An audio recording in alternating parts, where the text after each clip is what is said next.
Our dreams have come to life with this. Hey guys, I'm Harriet. And my name's Sarah. And we are so excited to introduce to you the flip phone of your dreams. Say hello to the all-new HMD Barbie Phone. So today in this video, we're going to unbox this phone with you. It's the first time either of us have seen this phone. I can't wait. Okay, so I'm going to open the box. See lots of pink. Oh yeah, of course, has to be pink. So let's open it up. Ooh. Oh, it's like a little jewellery box. I'm going to open here. Oh my gosh. Should we do the phone first? It is the main character moment.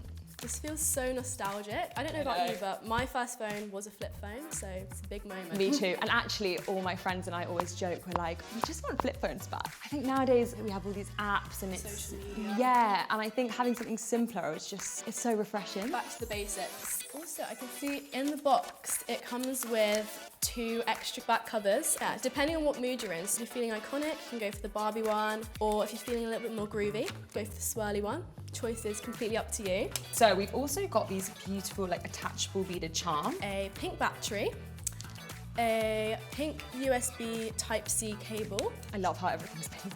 Pink cleaning cloth. Once we unbox everything in here, we can then reuse the box as a jewellery box, which is amazing. So you can put necklaces, rings, etc. I need a home for my rings. So I know, exactly. We've also got, I think, these customizable Barbie stickers. So I think if you can see these. And then you've also got these gem stickers. So we've got everything here ready to customise it to however you want it. I can't wait.